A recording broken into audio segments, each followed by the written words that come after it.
Firman Kudus untuk kebangunan pagi. Mengenal kebenaran, mutlak untuk kebenaran, dan memberitakan kebenaran di zaman jahat sekarang ini. Minggu ke-6, hari pertama. 2 Petrus pasal 1 ayat 12. Aku senantiasa bermaksud mengingatkan kamu tentang semuanya itu, sekalipun kamu telah mengetahuinya, dan teguh dalam kebenaran yang telah kamu terima. Filipi pasal 3 ayat 13-14. Tetapi inilah yang kulakukan, aku melupakan apa yang telah di belakangku, dan mengarahkan diri kepada apa yang di hadapanku, dan berlari-lari kepada tujuan, untuk memperoleh hadiah, yaitu panggilan surgawi dari Allah, dalam Kristus Yesus. Kebenaran saat ini, dalam 2 Petrus pasal 1 ayat 12 juga bisa diterjemahkan, kebenaran yang terkini. Apakah kebenaran yang terkini? Sebenarnya, semua kebenaran ada dalam Alkitab, tidak ada satu kebenaran pun yang tidak ada dalam Alkitab. Walaupun kebenaran-kebenaran ini semua ada di Alkitab, karena kebodohan, ketidaksetiaan, pengabaian, dan ketidaktaatan manusia, banyak kebenaran telah terhilang, dan tersembunyi dari manusia. Kebenaran-kebenaran itu ada di sana, tetapi manusia tidak melihatnya atau menjamahnya. Sampai kegenapan waktu, barulah Allah melepaskan kebenaran-kebenaran tertentu, selama periode waktu tertentu, dan membuat kebenaran-kebenaran itu diwahyukan sekali lagi. Pembacaan hari ini. Kebenaran-kebenaran yang baru diwahyukan ini, bukanlah penciptaan baru Allah. Sebaliknya, ini adalah penemuan baru manusia. Tidak perlu penciptaan, tetapi perlu penemuan. Pada generasi-generasi yang lalu, Allah mewahyukan kebenaran-kebenaran yang berbeda. Selama periode waktu tertentu, Dia menyebabkan manusia menemukan kebenaran-kebenaran spesifik ini.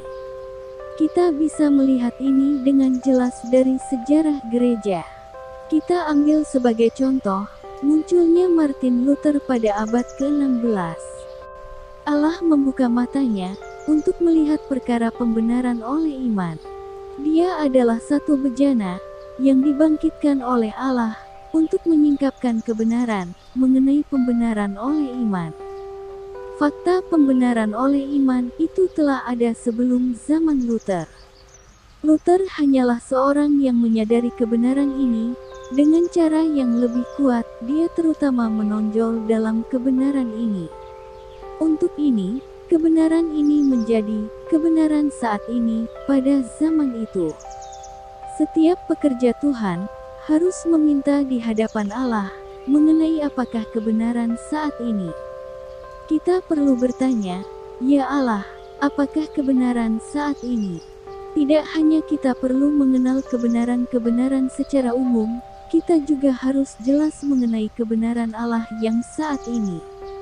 Kita tahu, bahwa kebenaran-kebenaran Allah itu, bersifat kumulatif, kebenaran-kebenaran yang belakangan, tidak meniadakan kebenaran-kebenaran yang lebih awal.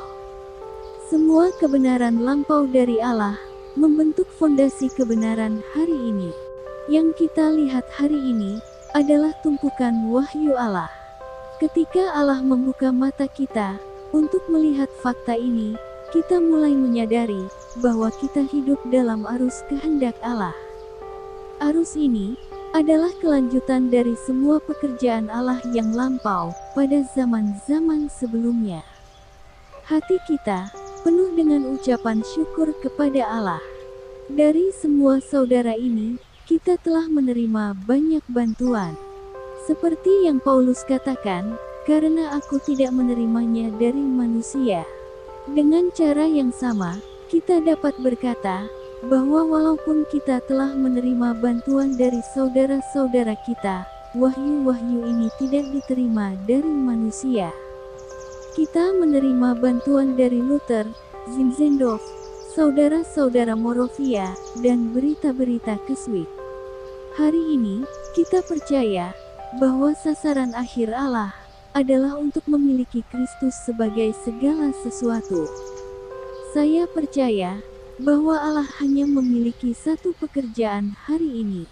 Berita dari Kolose pasal 1 ayat 18 berkata, bahwa Allah, dan untuk melihat Kristus, memiliki tempat pertama dalam segala sesuatu. Dasar segala sesuatu adalah kematian, kebangkitan, dan kenaikan Kristus. Selain Kristus, tidak ada realitas rohani. Inilah kebenaran yang saat ini Allah. Kita bersyukur kepada Allah, sebab kita bisa menjamah tujuan agung Allah. Kita perlu merendahkan diri, dan merebahkan diri kita, dan menyangkal diri kita. Kita perlu jelas, bahwa pekerjaan kita hari ini, bukan hanya menjadi rohani. Sasaran kita, tentu adalah yang paling besar, dan paling mulia.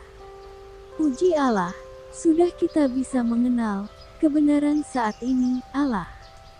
Semoga Allah memberi kita kasih karunia, sehingga kita tidak tersingkir dari kebenaran saat ini.